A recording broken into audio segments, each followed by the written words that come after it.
Hello everyone, welcome again to our channel decode BPSC. और इस lecture में हम मौर्यन डायनेस्टी को डिस्कस करेंगे। इससे पहले वाले लेक्चर्स में हमने देखा था राइज ऑफ मगधा के बारे में, और उसके बाद हमने देखा था कि मगध में जो शुरू की डायनेस्टीज थी उनके बारे में हमने डिटेल से पढ़ा है। अब देखो, मैंने आपको बताया था, एक रिकैप लेते हैं कि इससे पहले वाले लेक्चर में हमने क्या क्या पढ़ा था। मैंने आपको बताया था कि देयर वाज 16 महाजनपद, 16 महाजनपद थे उस समय में, और ये लगभग 5th और 6th सेंचुरी की बात है। और इस समय 16 महाजनपद थे। इसके बारे में हमें पता चलता है अंगुत्तरा निकाय से और भगवती सूत्र से।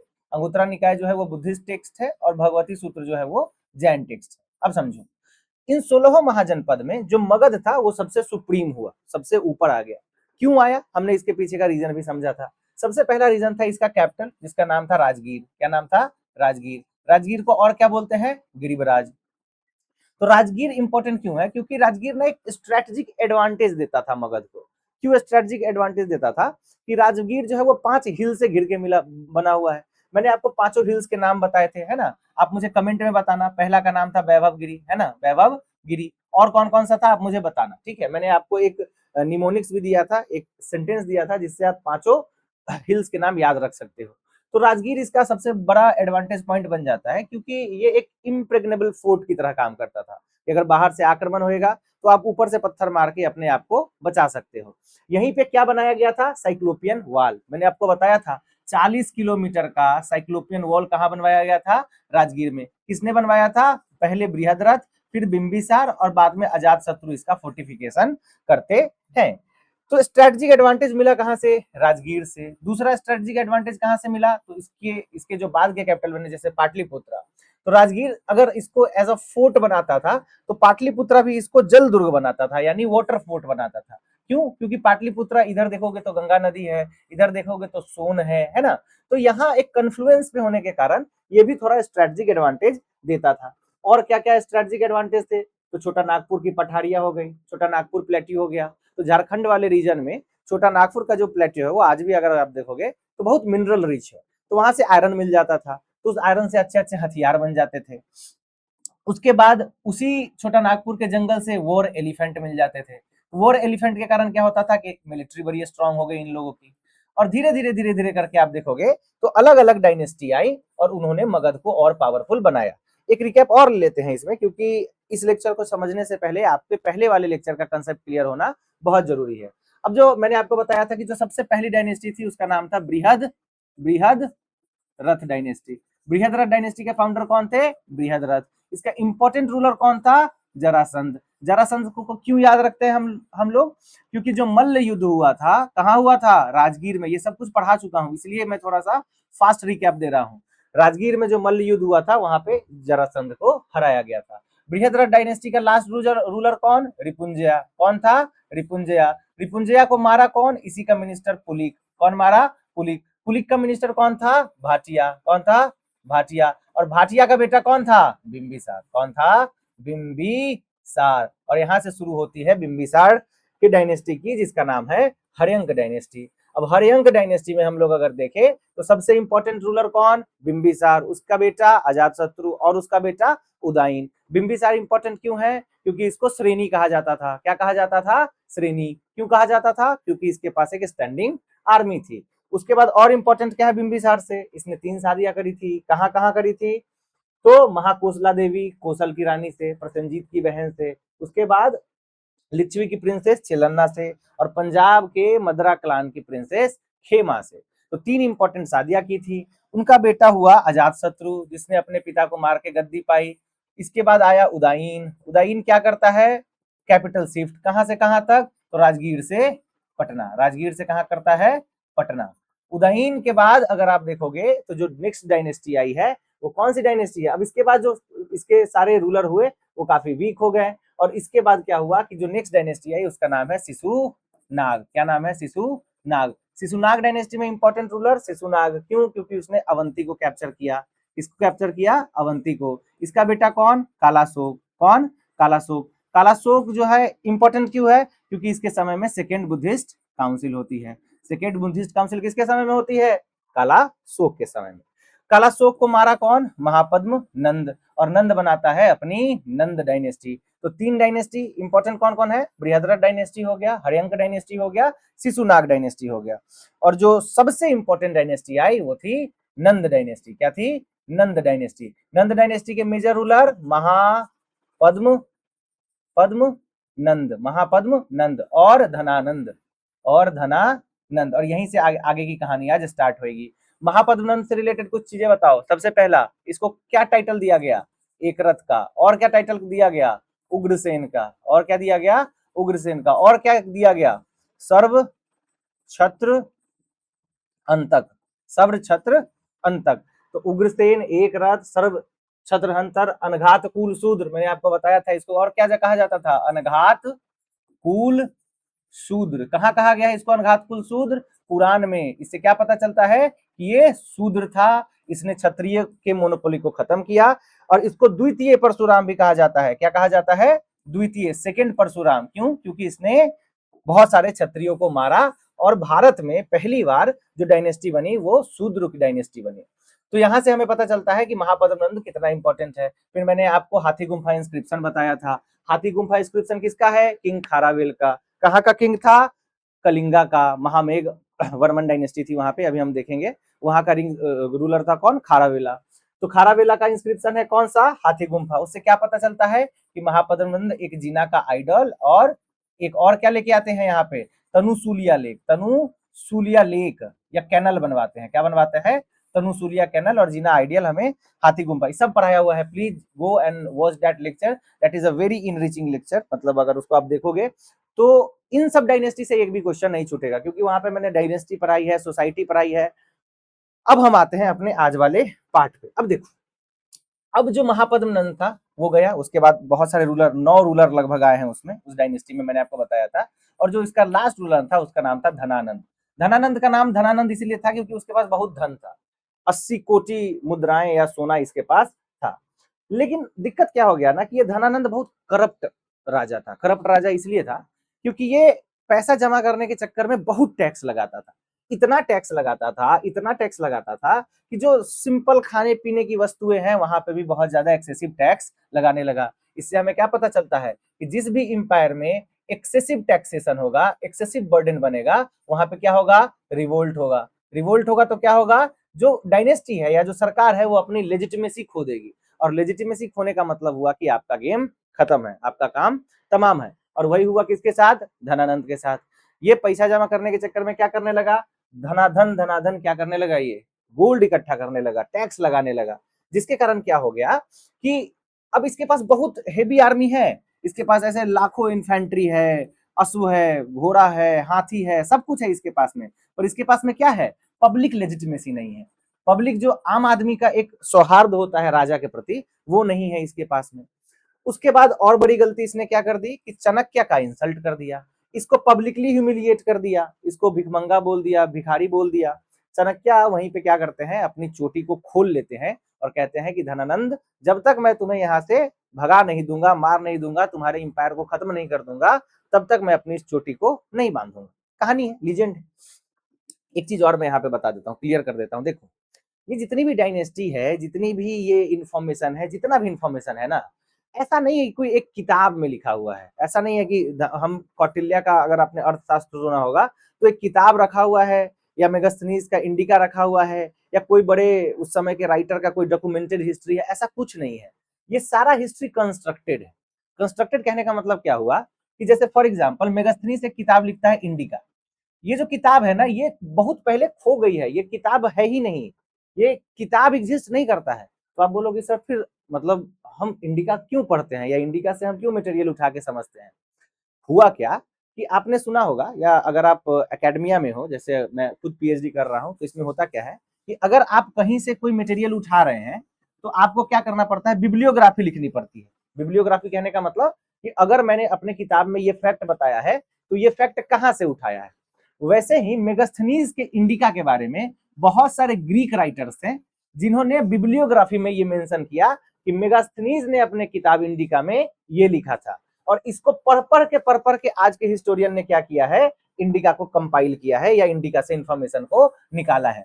तो ऐसा, अब यहां से मैं इसलिए क्लियर कर देना चाहूं कि आपको ना इस पूरे लेक्चर में या पूरे मतलब इस पूरे टॉपिक में, मेरे लेक्चर में नहीं, पूरे टॉपिक में कंफ्यूजन भी हो सकता है कि कहीं पे कुछ बोला जाएगा, कहीं पे कुछ बोला जाएगा। तो ये कंफ्यूजन हमारा आपका नहीं है, और मैं उस कंफ्यूजन को भी यहीं पे क्लियर करूंगा कि एग्जाम के लिए क्या रिलेवेंट है और आपको कहाँ पे ज्यादा दिमाग नहीं लगाना है, ठीक है। क्योंकि हिस्ट्री कंस्ट्रक्ट किया जाता है ना, ऐसा तो नहीं है कि उस समय का कोई वीडियो है या कोई ऐसा लिजिट टेक्स्ट लिखा हुआ है एनसीईआरटी टाइप का कि हमको डेटा मिल जाए, नहीं। हमने कंस्ट्रक्ट किया, कौटिल्य का अर्थशास्त्र है वो अलग अलग जगह पे है, वहां से उठा के उसको कंस्ट्रक्ट किया गया है। इसलिए आपको मिलेगा कंफ्लिक्ट, कॉन्ट्राडिक्टरी स्टेटमेंट मिलेगा, हम उसको डिस्कस करेंगे अभी यहाँ पे, ठीक है। तो सबसे पहले रीजन पढ़ रहे थे, तो पहला रीजन क्या था भैया? पहला रीजन तो मैंने आपको बता दिया कि धनानंद जो था वो इतना मतलब नीच आदमी था, बहुत टैक्स लेता था, तो एक प्रकार से जो है जनता में इसके प्रति बड़ा आक्रोश था। दूसरा, चाणक्य का इंसल्ट कर दिया। अब चाणक्य बड़े विद्वान आदमी, इन्होंने बोला कि मैं अपने पालने वाले शासकों का निर्माण कर सकता हूँ, और वहां से वो गए। तो पहला तो रीजन ये हो गया, या फर्स्ट पार्ट ऑफ रीजन ये हो गया। दूसरा पार्ट ऑफ रीजन क्या हुआ कि मैंने आपको अलेक्जेंडर का इन्वेजन पढ़ाया था। तो सिकंदर महान यानी अलेक्जेंडर का जब हम इन्वेजन पढ़ रहे थे, तो हमने देखा था कि जो पूरा का पूरा नॉर्थ वेस्ट फ्रंटायर प्रोविंस, यानी ये जो पूरा का पूरा पार्ट है ना, पाकिस्तान वाला और अफगानिस्तान वाला, पंजाब वाला, सिंध वाला, यहाँ पे ना एक वैक्यूम आ गया। वैक्यूम क्या आ गया? अलेक्जेंडर यहाँ पे आया, यहाँ के राजाओं को हराया और यहीं से वापस चला गया। क्यों? क्योंकि उसको डर था कि भैया नंद डायनेस्टी जो है उसके पास बहुत एलिफेंट है, मैंने आपको पढ़ाया पिछले लेक्चर में। तो यहाँ से वापस चला गया अपने किंगडम में, ग्रीक जहां से वो आया था, और वहां पे बेबीलोन में उसकी मृत्यु हो गई। लेकिन इसके कारण हुआ क्या कि यहाँ पे ना जितने भी डायनेस्टी हार गए थे वो कमजोर हो गए और छोटे छोटे भागों में टूट गए। तो अलेक्जेंडर के इन्वेजन के कारण जो 326 बीसीई में हुआ, यहाँ पे एक पावर वैक्यूम क्रिएट हो गया, पावर वैक्यूम क्रिएट हो गया, जिसके कारण क्या हुआ कि चंद्रगुप्त को और चाणक्य को एक काइंड ऑफ स्ट्रेटजी मिल गई। अब स्ट्रेटजी समझो क्या हुआ, ये वाला पूरा का पूरा पार्ट है, अब यहाँ पे जो किंगडम है छोटे छोटे हैं। अब चाणक्य और चंद्रगुप्त जो है वो क्या करता है कि जो यहाँ पे छोटे छोटे मतलब मिशनरी, जिसको हम बोलते हैं कि भारे के सिपाही थे, उनको हायर करता है। पहले इन किंगडम्स को जीतता है, इनको कंसोलिडेट करता है, एक करता है, और फिर धीरे धीरे आगे बढ़ता है और आक्रमण करता है, ठीक है। अब आगे देखेंगे कि चंद्रगुप्त से एक गलती भी हुई थी या कौटिल्य से एक गलती भी हुई थी, उसको हम समझेंगे। अब देखो, अब आप, मैंने तो सबसे पहले आपको बैकग्राउंड बना दिया कि मौर्य डायनेस्टी की शुरुआत कहां से होगी, तो धनानंद को हरा के होगी। अब इसके बारे में हमें पता कहां से चलता है? तो पहला सोर्स है हमारा कौटिल्य का अर्थशास्त्र, कौटिल्य का अर्थशास्त्र। अब इस पे हम थोड़ा समझेंगे 2-3 मिनट, क्योंकि बहुत इंपॉर्टेंट है, यहाँ से क्वेश्चन दबा के पूछा जाता है और इंपॉर्टेंट है। क्यों इंपॉर्टेंट है समझो। एक इटली के बहुत बड़े फिलोसफर हुए जिनका नाम है मैकियावेली। क्या नाम है उनका? मैकियावेली। पॉलिटिकल साइंस में इनको बहुत डिटेल में पढ़ते हैं। इनकी किताब है, उसका नाम है प्रिंस। क्या नाम है? प्रिंस। उस किताब में, प्रिंस नाम की किताब में, मैकियावेली ने बताया है कि एक राजा को, शासक को शासन कैसे करना चाहिए। और इस किताब में वो कोई ऐसा आइडियलिस्टिक बात नहीं कर रहा है, ऐसा बात नहीं कर रहा है कि एक शासक को बहुत प्यारा होना चाहिए, तो एक शासक को जो है एकदम प्रजाओं से प्यार करना चाहिए, नहीं। इसमें एकदम रियलिस्ट और यथार्थवादी बात बताया है। रियलिस्ट कहने का मतलब क्या होता है कि अगर आपको दुनिया में रूल करना है तो आपको स्ट्रांग बनना पड़ेगा। If you have to rule this world, you have to be strong. If you have to be strong, तो सिर्फ बाहुबल से काम नहीं चलेगा, दिमाग भी चलाना पड़ेगा। तो एक्चुअली जो मैकियावेली नाम का आदमी है, इसने प्रिंस को ट्रेन किया कि भैया आपको असली शासक कैसे बनना है। अब मैकियावेली हुआ 13-14 सेंचुरी में, 13th या 14th सेंचुरी में। उससे पहले हमारे यहाँ पे कोई थे, तो उनका नाम है कौटिल्य। क्या है? कौटिल्य। अभी मैं आपको आगे बताऊंगा कि कौटिल्य ने कितनी डिटेल में पूरे सोसाइटी को चलाने के लिए किताब लिखी है। वो किताब छोटी मोटी नहीं है, बहुत बड़ी किताब, ग्रंथ है अपने आप में। तो इसीलिए कौटिल्य को कहा जाता है कि ही इज ईस्टर्न मैकियावेली, या वो भारत के मैकियावेली है ना। अब यहाँ पे एक थोड़ा मुझे ये कॉन्ट्राडिक्टरी या पैराडॉक्सिकल लगता है कि भैया पहले प्रिंस आया या पहले कौटिल्य का अर्थशास्त्र आया, पहले मैकियावेली आया या पहले कौटिल्य आया? पहले कौटिल्य आया ना। तो मैकियावेली को कहना चाहिए कि वो जो है वेस्टर्न कौटिल्य है। लेकिन कॉलोनियल सिस्टम था ना भाई, हमारे पास कोई पावर नहीं थी। जो सॉफ्ट पावर है वो कहीं ना कहीं हार्ड पावर से आता है। तो जो ये पूरा का पूरा जो एकेडेमिया है उस पे हमेशा से आधिपत्य वेस्टर्न का रहा है। जो इंग्लैंड के और अमेरिका वगैरह के स्कॉलर रहे उनका रहा है। तो वो मैकियावेली को पहले पढ़ते थे, कौटिल्य को बाद में पढ़ा। तो इसीलिए इन्होंने कह दिया कि मैकियावेली जो है कौटिल्य जो है वो इंडियन मैकियावेली है, ठीक है। पर we should not accept this fact because we think कि, और ये फैक्ट भी है, Kautilya existed much before Machiavelli, तो उनकी लेजिटिमेसी ज्यादा होनी चाहिए। और दूसरी बात कि जो प्रिंस किताब है ना, उससे बहुत ज्यादा डिटेल में कौटिल्य ने अर्थशास्त्र लिखी है, ठीक है।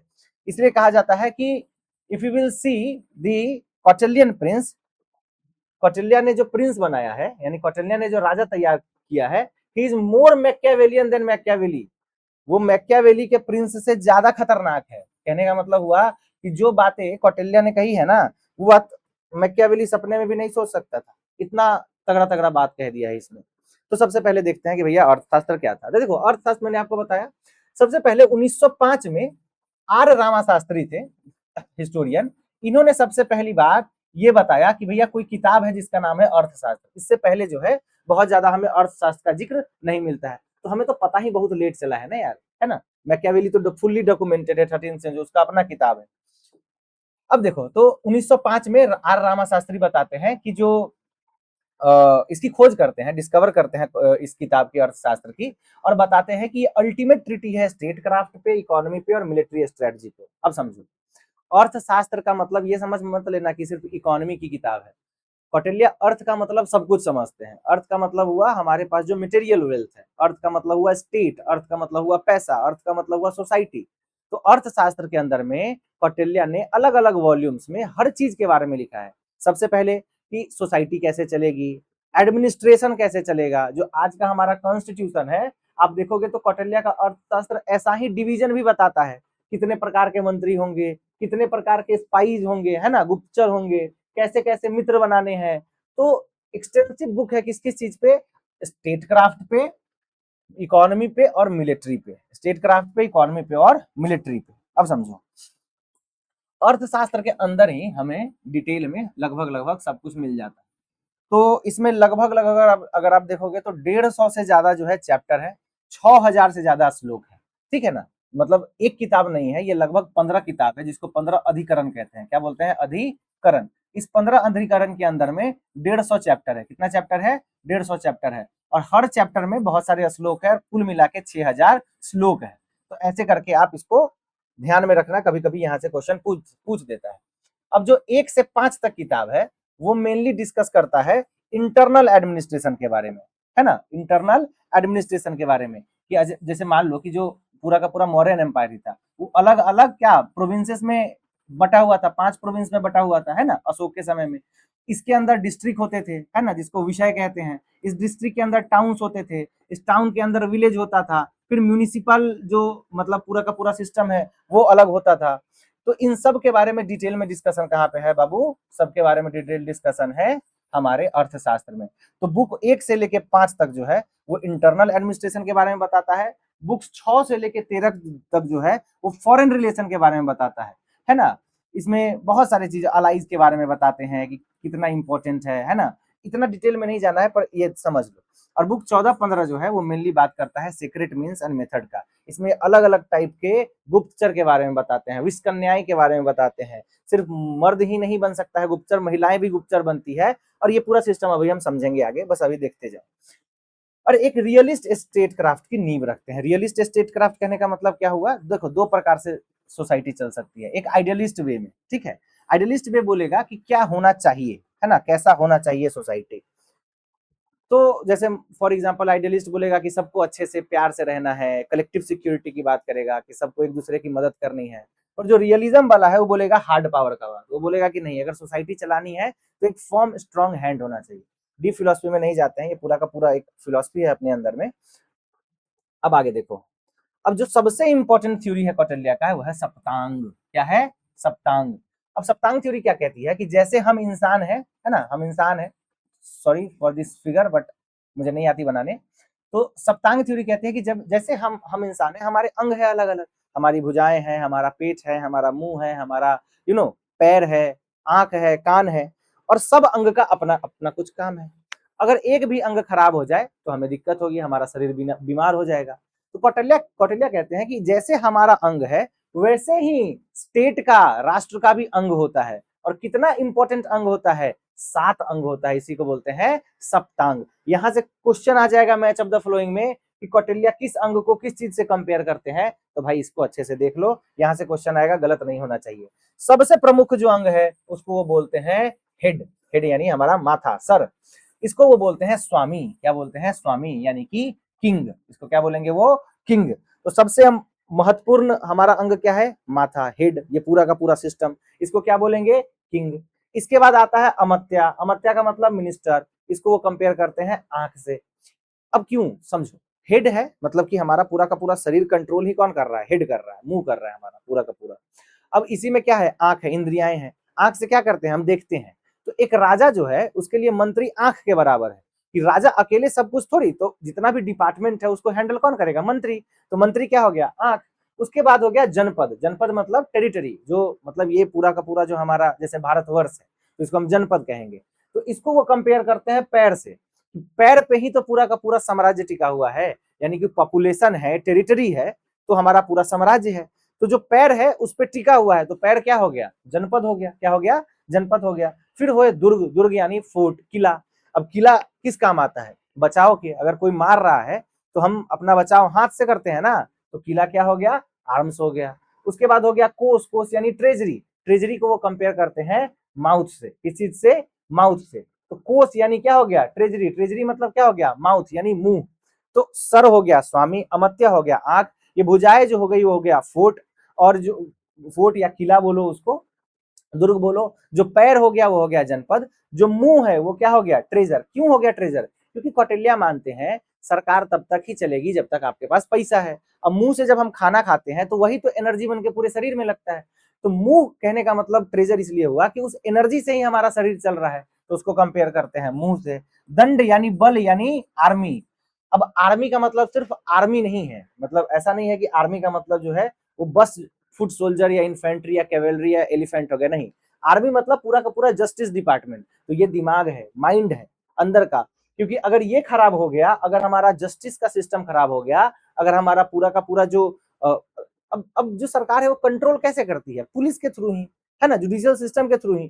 तो ये हो गया माइंड, और लास्ट में आता है मित्र, यानी आपका दोस्त, वो हो गया आपका कान, जो आपको खबर देते रहता है, यानी अलाइज, मित्र राष्ट्र, है ना। तो सप्तांग थ्योरी इंपॉर्टेंट है, इसको एक बार अच्छे से देख लो, क्योंकि सप्तांग थ्योरी से क्वेश्चन आता है, और यहाँ से अगर क्वेश्चन नहीं बना पा रहे हो तो भैया दिक्कत है। क्वेश्चन कैसा आता है मैंने आपको बता दिया, लॉजिक भी बता दिया, एक बार अगर रिवाइज करोगे तो कर लो। सबसे पहले हो गया हमारा पूरा हेड, हेड क्या हो गया हमारा, किंग, स्वामी। उसके बाद क्या हो गया हमारा आंख, आंख क्या हो गया, अमत्या, मंत्री। क्यों, क्योंकि देखना है सब सारे डिपार्टमेंट पे नजर किसकी रहेगी, किंग, किंग की या मंत्री की, मंत्री की ना। तो हेड मतलब जो सिस्टम हो गया वो हो गया किंग, आंख हो गया आपका मंत्री। उसके बाद हो गया आपका पैर, पैर यानी हो गया आपका जनपद, क्योंकि इसी के ऊपर सब कुछ टिका है।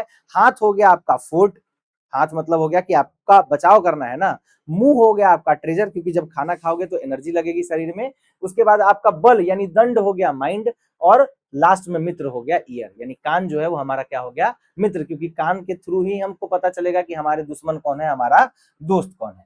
आगे देखो, अब हम आते हैं अपने दूसरे सबसे इंपॉर्टेंट लिटरेरी सोर्स पे। पहला सोर्स क्या था, कौटिल्य का अर्थशास्त्र, पहला सोर्स क्या था, कौटिल्य का अर्थशास्त्र। दूसरा सोर्स क्या है, मेगास्थनीज, मेगास्थेनीज का इंडिका, जिसके बारे में मैं बता रहा था। ये इंडिका जो है एक लॉस्ट है, इसका ओरिजिनल टेक्स्ट खो गया है। इसमें बहुत सारे ऐसे क्लेम हैं जो फैंसीफुल है, जो मतलब एकदम सच नहीं है, जो उस समय जो है मेगास्थनीज को लगा, क्यों लगा मैं आपको बताऊंगा, लेकिन उसको लगा, लेकिन मिथ है। जैसे एब्सेंस ऑफ फेमाइन, मेगास्थनीज बताता है कि यहाँ पे कोई अकाल नहीं आता था, यहाँ पे राइटिंग का सिस्टम था ही नहीं। मेगास्थनीज कहते हैं कि लिखना हम लोग जानते ही नहीं थे। ये कहते हैं कि हमारे यहाँ इंटरेस्ट पे पैसा दिया ही नहीं जाता था, जबकि पूरा चार्ट सिस्टम कौटिल्य बताता है कि इंटरेस्ट कितने प्रकार का होना चाहिए। पूरा मतलब जब चंद्रगुप्त मौर्य के शासन का अंत होता है तो 12 साल का 12 ईयर फमाइन होता है। इससे रिलेटेड कुछ याद आया, अरे इसी फमाइन के बाद जो जैन धर्म है वो दो भागों में बढ़ जाता है ना, भद्रबाहु चले जाते हैं कर्नाटक, और जो स्थूल भद्र है वो रह जाता है यहाँ पे, तो ये बन जाते हैं दिगंबर, और ये बन जाते हैं श्वेतांबर। तो देखो कनेक्टेड है सारा चीज। और मेगास्थनीज भाई साहब बोल रहे हैं कि यहाँ पे कोई फमाइन आया ही नहीं है, तो मतलब फैंसीफुल क्लेम है। कि इसका रीजन ये है कि देखो मेगास्थनीज जो था ना, उसके पीछे मैं बता ही देता हूँ अभी। एक आदमी है, एक रूलर है जिसका नाम है सेलुकस निकेटर, नाम सुना होगा आपने। वो जो है वो इस वाले रीजन का गवर्नर था, है ना, इस वाले रीजन का गवर्नर था। अब सेल्यूकस निकेटर से युद्ध होता है चंद्रगुप्त मौर्य का और वो हार जाता है। आगे अभी हम देखेंगे, पूरा इंदस का ट्रीटी वगैरह सब पढ़ेंगे। तो वो जो है एक को मतलब डिप्लोमेट जो होता है ना, डिप्लोमेट है, एम्बेसडर है, उसको भेजता है चंद्रगुप्त मौर्य के कोर्ट में। उसका नाम है मेगास्थनीज। अब मेगास्थनीज जीवन भर रहा कहा, पटना में, उसको पलमबोथरा बोलता है। पटना में रहा तो उसको ज्यादा कुछ दुख दर्द दिखाई देता नहीं था, तो उसको लगता था कि पूरा बढ़िया बढ़िया सोसाइटी चल रहा है, इसलिए उसका जो क्लेम है वो थोड़ा सा फैंसीफुल है। असली क्लेम हमको कौटिल्य के अर्थशास्त्र में पता चलता है, अर्थशास्त्र में पता चलता है। अब समझो, लेकिन इंडिका क्या इंपॉर्टेंट नहीं है? बहुत इंपॉर्टेंट है। क्यों? क्योंकि भाई डायरेक्ट एविडेंस है ना, ये तो वहां बैठ के देख रहा था सब कुछ, तो डायरेक्ट अगर एविडेंस कहीं से मिलेगा तो हमारे लिए इंपॉर्टेंट है। तो इंडिका क्यों, कौन लिखा? सबसे पहली बात, मेगास्थनीज। कौन था ये एम्बेसडर? किसका? सेल्यूकस निकेटर का। सेल्यूकस निकेटर जो है वो इसको कहां भेजता है? चंद्रगुप्त मौर्य के कोर्ट में। ठीक है, सबसे पहली बात ये जिक्र करता है एक सिटी का जिसका नाम है पलिम्बोत्रा, जिसको हम पाटलिपुत्रा समझते हैं। ये कहता है कि ये जो सिटी है ये 9 माइल लंबा है और 1.8 माइल जो है वो चौड़ा है। इसमें 64 गेट है और 570 टावर है। ठीक है, और ये वुडन पैलिसेड से बना हुआ है। वुडन पैलिसेड कहने का मतलब ये पूरा का पूरा जो पाटलिपुत्रा है, यहाँ पे एकदम लकड़ी का बड़ा बड़ा बड़ा बड़ा ऐसे दरवाजा, जिसको हम किला बोल सकते हैं, वो बना हुआ है। और इसके अंदर 64 गेट है, 64 क्या है? गेट है, और 570 टावर है, जहां से खड़ा होके वॉच करता है सिटी के बाहर। तो पाटलिपुत्रा सिटी को ना ये बहुत ग्रांडियोर बताता है। एक्चुअली सिर्फ ये नहीं बताता है, फाहयन भी बताते हैं कि पाटलिपुत्रा बहुत मतलब इंपॉर्टेंट सिटी है। और मेगास्थनीज तो इसको मतलब सूसा और इकबटाना दो दो इंपॉर्टेंट कैपिटल रहे हैं हेलेनिस्टिक एम्पायर के। मैं अभी आगे सब बताऊंगा हेलेनिस्टिक एम्पायर क्या था, रिलेशन क्या था। तो प्लेम्बोत्रा याद रखना, कौन बोलता है? मेगास्थनीज। क्वेश्चन डायरेक्ट आ जाता है कि मेगास्थनीज पटना को क्या बोलता है? पैलिम बोथरा, पैलिम बोथरा। और क्या क्या बताता है? 9 मील लंबा था। और क्या बताता है? 1.8 माइल चौड़ा था। किस चीज से इसका पूरा फोर्टिफिकेशन था? वुड से, लकड़ी से। किस चीज से? लकड़ी से। इसमें कितने गेट थे? 64 गेट थे। कितने टावर थे? 570 टावर थे। तो ये कुछ चीज है जो हमको मेगास्थनीज के द्वारा सीधा सीधा पता चलता है। उसके बाद एक इसको एक और कंफ्यूजन हो जाता है। मेगास्थनीज को ना वर्ण व्यवस्था के बारे में यहाँ पता नहीं था कि हमारे जो इंडियन ट्रेडिशन है उसमें वर्ण व्यवस्था है कि ब्राह्मण है, क्षत्रिय है, वैश्य है और शूद्र है। ये क्या करता है? देखता है कि जिस टाइप से आदमी काम करता है उस टाइप से उसको नाम देता है उसके कास्ट का। तो ये 7 प्रकार का इंसान देखता है और ये बोलता है कि 7 कास्ट एग्जिस्ट करता था इंडिया में। उसमें एक देखता है फिलोसफर है, पढ़ाने लिखाने वाला आदमी है। एक देखता है कि आम काम करने वाला कृषक है, मतलब किसान है। हॉर्समैन है, चरवाहा है। आर्टिसियन है, नाच गाना करने वाला आर्टिसियन है। सोल्जर है, और सोल्जर मतलब जो युद्ध करने जाता है। स्पाइस है यानी गुप्तचर है, और काउंसलर है यानी मंत्री है। तो ये टोटल कुल 7 जो है वो कास्ट के बारे में बताता है। कौन कौन से कास्ट के बारे में बताता है? तो फिलोसफर है, फार्मर है, हर्डर है, सोल्जर है, स्पाइस है और काउंसलर है। अब देखो, मेरा बहुत मन नहीं है कि मैं आपको बोलूं कि ये सब कुछ रट लो, लेकिन जब क्वेश्चन यहाँ से पूछेगा और नहीं अगर आप बना पाओगे तो आपका घाटा है, इसलिए इसको रट लो। और यहाँ से क्वेश्चन सीधा सीधा पूछता है। सबसे पहला क्वेश्चन पूछेगा कि मेगास्थनीज कितने कास्ट के बारे में डिस्कस करता है? 7 प्रकार के कास्ट के बारे में डिस्कस करता है। कितने प्रकार के कास्ट के बारे में डिस्कस करता है? 7 प्रकार के। क्यों 7 प्रकार के कास्ट के बारे में बताता है? क्योंकि ये कास्ट को ऑक्यूपेशन के हिसाब से डिवाइड कर देता है, ना कि बर्थ के हिसाब से जो हमारे इंडियन ट्रेडिशन में होता था।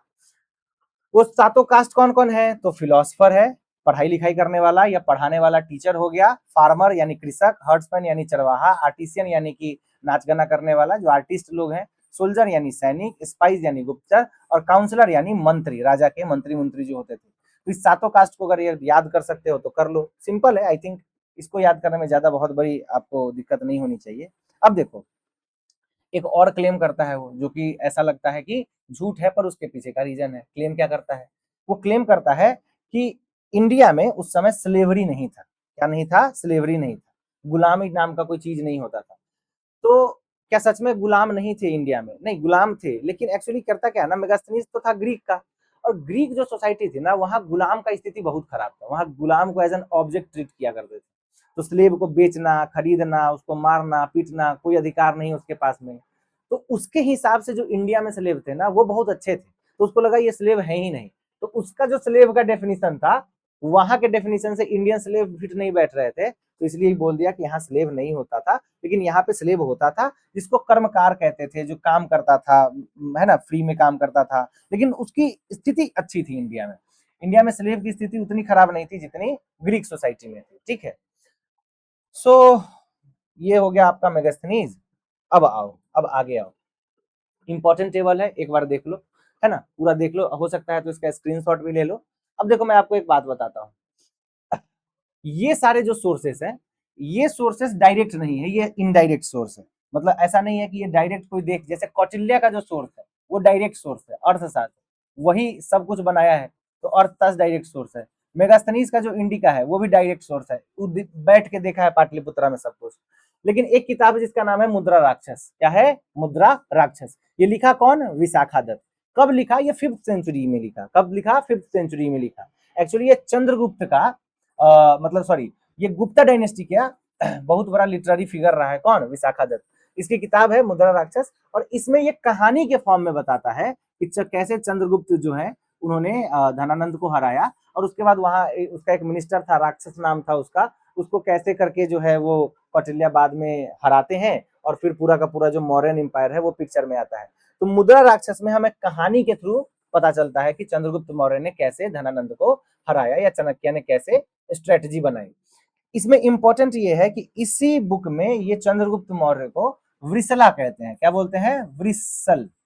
वृषल, वृषल कहने का मतलब क्या होता है ना, कि जो लो बॉर्न हो। क्या हो? लो बॉर्न हो, कहने का मतलब इसको कुलहीन बोलते हैं। अब चंद्रगुप्त मौर्य के ओरिजिन से रिलेटेड भी कुछ फैक्ट है, वो आगे देखेंगे, अभी अभी ज्यादा ओवरलोड मत करो, अभी बस समझते रहो। लिटरेरी सोर्स, पहला लिटरेरी सोर्स क्या हो गया? कौटिल्य का अर्थशास्त्र। दूसरा क्या हो गया? मेगास्थनीज का इंडिका। तीसरा क्या हो गया? मुद्रा राक्षस। कौन लिखा है? विशाखा दत्त। इससे ज्यादा इंपॉर्टेंट है? नहीं।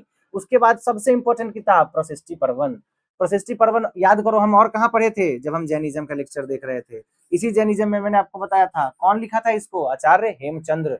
और इसके इसके से हमको पता चलता है कि चंद्रगुप्त जो है वो कर्नाटक चले जाते हैं, श्रवण बेलगोला, और वहां पे संलेखना से जो है, मैंने आपको जैनिज्म जब पढ़ा रहा था तो बताया था कि चंद्रगुप्त मौर्य जो है वो जैनिज्म को एक्सेप्ट करते हैं, और वो चले जाते हैं अपने लास्ट में, मतलब जब उनका रेन का लास्ट होता है तो वो चले जाते हैं कर्नाटक, और वहां पे संलेखन की विधि से अपना शरीर त्यागते हैं। तो प्रशिष्टि पर्वन में हमको ये अकाउंट मिलता है चंद्रगुप्त का कि कैसे जैन मतलब होके उन्होंने ये सब किया। ठीक है, अब देखो आगे समझो। इसके बाद जो इंपॉर्टेंट किताब है वो किताब नहीं है, क्रॉनिकल है, यानी हिस्ट्री है। क्या है? दीपवंसा महावंसा। दीपवंसा महावंसा मैंने आपको बताया है कहाँ का क्रॉनिकल है, ये श्रीलंकन बुद्धिस्ट टेक्स्ट है। कहाँ का टेक्स्ट है? श्रीलंका का बुद्धिस्ट टेक्स्ट है। श्रीलंका का बुद्धिस्ट टेक्स्ट है, इसमें हमको क्या क्या अकाउंट मिलता है? यही सब अकाउंट मिलता है कि कैसे अशोक जो है वो बुद्धिज्म में कन्वर्ट करते हैं, और वो जो है अपने बेटा महेंद्र को और बेटी संघमित्रा को जो है श्रीलंका भेजते हैं। उसके बाद है दिव्य वदन और अशोक वदन, ये बुद्धिस्ट टेक्स्ट है। इसके बारे में भी, इससे भी हमको अशोक के रेन के बारे में पता चलता है।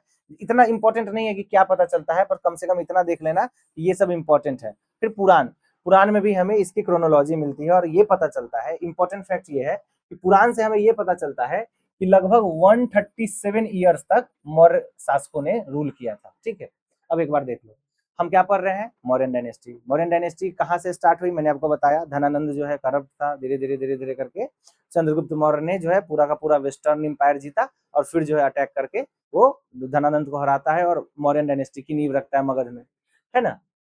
अब कुछ इंपॉर्टेंट चीज है जो हमें समझना है, जहां से क्वेश्चन पूछा जाता है और कंफ्यूजन रहता है। अब देखो, मैंने आपको क्या बताया कि एक जगह हिस्ट्री नहीं लिखी हुई है, अलग अलग जगह पे इसको कंस्ट्रक्ट किया जाता है। जैसे सबसे पहले 1905 में जो है, सबसे पहले नहीं, 1905 में मैंने आपको बताया कि आर रामा शास्त्री ने अर्थशास्त्र को खोजा। तो इससे पहले तो अर्थशास्त्र के बारे में नहीं पता था, तो क्या पता था हमें मौर्यन डायनेस्टी के बारे में? देखो, जो अशोक राजा थे ना, अशोक राजा इसलिए इंपॉर्टेंट नहीं है कि बहुत बड़े साम्राज्य सम्राट थे और इनकी आर्मी बहुत बड़ी थी। आर्मी बहुत बड़ी महापद्म नंद की भी है, लेकिन क्या हम महापद्म नंद को महापद्म नंद द ग्रेट बोलते हैं? आर्मी तो बहुत बड़ी थी महापद्म नंद की, आर्मी बहुत बड़ी थी औरंगजेब की, आर्मी बहुत बड़ी थी बहुत सारे राजाओं की भारत में, लेकिन द ग्रेट हम किसी खास व्यक्ति को ही बोलते हैं। जैसे हम बोलते हैं Ashoka the great, Akbar the great. Ashoka the great क्यों बोलते हैं? उसके पीछे का रीजन ये नहीं है कि अशोका का एम्पायर बहुत बड़ा था, उसके पीछे का रीजन है कि वो कैसे शासन करता था। अभी मैं आपको पढ़ाऊंगा, जब माइनर और मेजर रॉक एडिक्ट्स पढ़ाऊंगा, तो मैं आपको बताऊंगा कि अशोक कोई नॉर्मल राजा नहीं था, वो अपने प्रजाओं का बहुत ख्याल रखता है। वो किसी किसी इंस्क्रिप्शन में बता रहा है कि जो प्रजा है वो मेरे पुत्र समान है, और वो हर चीज का ख्याल रखता था कि कोई भेदभाव मत रखो, जानवरों को मत मारो, एल्डर्स का रिस्पेक्ट करो। और वो किसी धर्म से नहीं चलता था। ये मत समझना कि अशोक जो है वो बुद्धिस्ट बन गया, बहुत है ना कि अशोका जो है वो बुद्धिज्म को बहुत प्रमोट करते हैं, अपने बेटे और बेटी को भी इवन भेजते भी है श्रीलंका में, बात सही है, पर वो धर्म को प्रोपेगेट करने की बात करते हैं। और धर्म कोई रिलीजन नहीं था। धम्म जो है, जो अशोका का धम्म है, वो अभी मैं आपको दिखाऊंगा, वो कोई रिलीजन नहीं, कोई मतलब ऐसा नहीं, कोई धर्म नहीं था। ये बस मोरल कोड ऑफ कंडक्ट है। धम्म में क्या है, अपने एल्डर का सम्मान करो, माता पिता का सम्मान करो, गुरु का सम्मान करो, चोरी ना करो, सच बोलो। अब ये सारे रिलीजन से ऊपर है ना ये चीज। तो अगर आपको ये सब करने के लिए रिलीजन का सहारा लेना पड़ रहा है तो आप में कोई कमी है। तो धम्म का जब वो पॉलिसी कहते हैं तो धम्म का मतलब होता है मोरल कोड ऑफ कंडक्ट। उसको हम अभी देखेंगे आगे।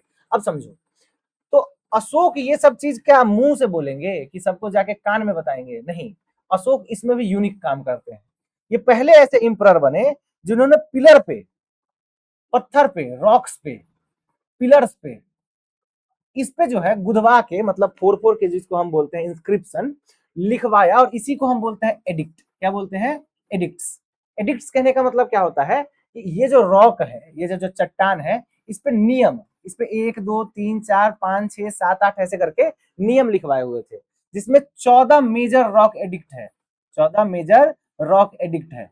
ये रॉक कहाँ है? 8 जगह पे, मतलब कि पूरे भारत में 8 अलग अलग जगहों पे पत्थर है बड़ा बड़ा, जिसपे 14 नियम लिखे हुए हैं। आगे इसको और डिटेल में पढ़ेंगे। तो अब देखो, ये सारा जो है ना वो लिखा हुआ था ब्रह्मी में। किसमें लिखा हुआ था? ब्रह्मी में। अब ब्रह्मी स्क्रिप्ट है और प्रकृत लैंग्वेज है, तो ये ब्रह्मी स्क्रिप्ट में लिखा हुआ था। जैसे हम हिंदी बोलते हैं, लेकिन स्क्रिप्ट क्या है? देवनागरी है, यानी हम देवनागरी में लिखते हैं। अब हिंदी हम रोमन में भी तो लिख सकते हैं ना कि हाँ कैसा है, हाँ कैसा है। ये क्या है? हिंदी है, पर लिखे किस चीज में? रोमन स्क्रिप्ट में। या हम इंग्लिश को भी देवनागरी में लिख सकते हैं ना। वैसे ही ब्रह्मी स्क्रिप्ट है।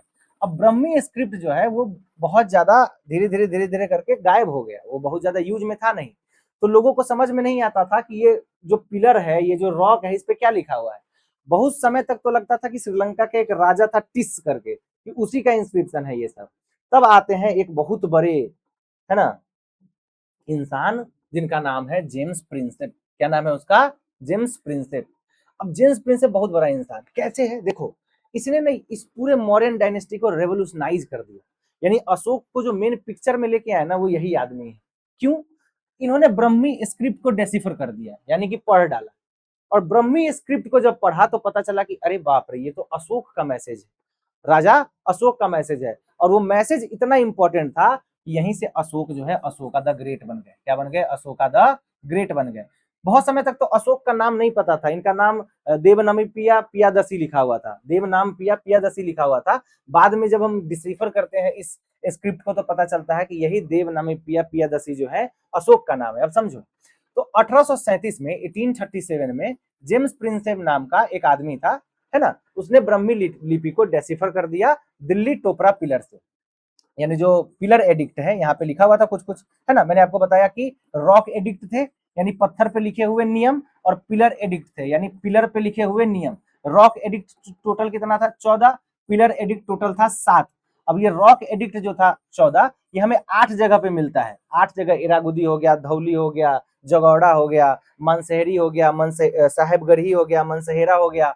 वैसे ही 10 जगह पे हमें मेजर पिलर मिलते हैं, बड़े बड़े पिलर मिलते हैं। और फिर छोटे छोटे पिलर भी हैं और छोटे छोटे रॉक्स भी हैं। ऐसा कहा जाता है कि इसने से 84,000 से ज्यादा जो है ऐसे आर्किटेक्चर बनवाए थे। अब हमें मिला कम है, क्योंकि भाई ये 3000 साल पहले की बात है। तो समझो ना, जितना मिल गया उतना बहुत है। अब देखो, समझो इस चीज को। अब मैं इतना डिटेल में क्यों बता रहा हूँ? ऐसा नहीं है कि कोई शौक है बताने का, यहाँ से क्वेश्चन आता है और कंफ्यूजन रहता है, इसलिए इसको समझ लो। तो जेम्स प्रिंसेप क्या करते हैं? ब्रह्मी स्क्रिप्ट को डेसिफर करते हैं। कहाँ से करते हैं? तो दिल्ली टोपरा पिलर से करते हैं। और यहाँ पे इनको पता चलता है कि देव नाम प्रिय प्रियदर्शी करके कोई है, जिसका मतलब होता है beloved of god, pleasant to behold, भगवान का प्यारा और देखने में सुंदर। और बाद में हमें पता चलता है 1915 में मस्की के माइनर रॉक एडिक्ट से कि यही जो देव नाम प्रिय प्रियदर्शी है, ये और कोई नहीं, सम्राट अशोक का नाम है। बाद में गुर्जरा, निट्टूर और नेट्टू गोपा एडिक्ट से कंफर्म होता है कि यही देव नाम प्रिय प्रियदर्शी अशोक है। अब क्वेश्चन कहां से पूछेगा? सबसे पहले, अशोका का दूसरा नाम क्या है? देव नाम प्रिय प्रियदर्शी। ये हमें कब पता चलता है कि अशोक ही देव नाम प्रियदर्शी है? 1915 में। कहां से पता चलता है? मस्की माइनर रॉक एडिक्ट से पता चलता है। तो मस्की से पता चलता है कि इनका नाम अशोक है।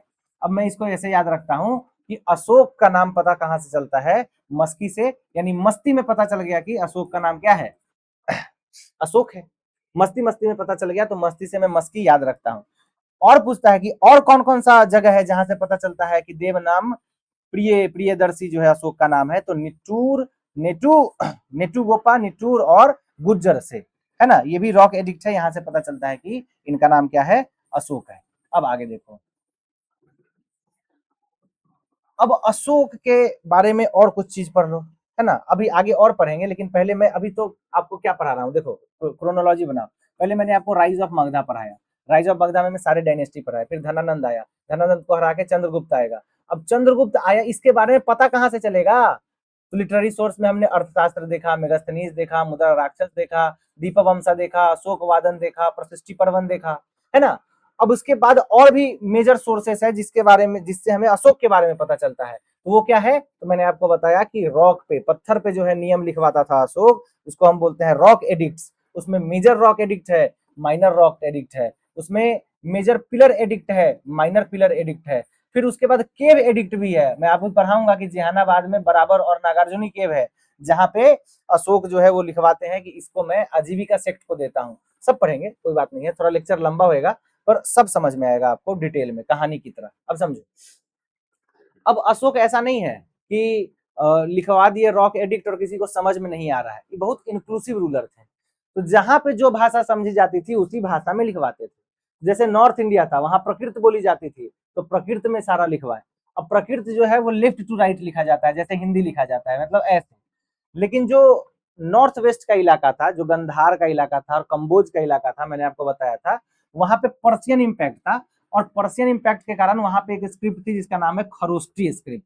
और खरोष्टी स्क्रिप्ट इंपॉर्टेंट इसलिए है क्योंकि ये राइट टू लेफ्ट लिखी जाती है। जैसे आज उर्दू या पर्शियन अरेबिक लिखी जाती है ना, सॉरी, उर्दू और अरेबिक जैसे लिखी जाती है, वैसे ही खरोष्टी लिखी जाती है। अब देखो, खरोष्टी स्क्रिप्ट हर जगह पे नहीं है, बस दो जगह पे है। कहाँ कहाँ है? मानसेहरा में और साहब गढ़ी में। मानसेहरा में और साहब गढ़ी में। मानसेहरा में और साहब गढ़ी में। इसको मैंने याद किया था कि साहब के मन में आया कि खरोष्टी स्क्रिप्ट में लिखो। साहब के मन में आया कि खरोष्टी स्क्रिप्ट लिखो, तो इससे दो स्क्रिप्ट याद रखना, मानसेहरा और साहब गढ़ी। इसमें क्या लिखा जाता है? खरोष्टी।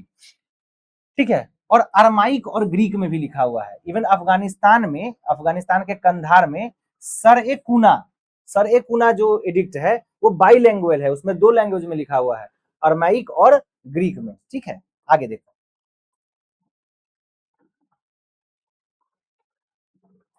अब मैंने आपको क्या बताया कि जो अशोक है उन्होंने अलग अलग एडिक्ट बनाए, है ना।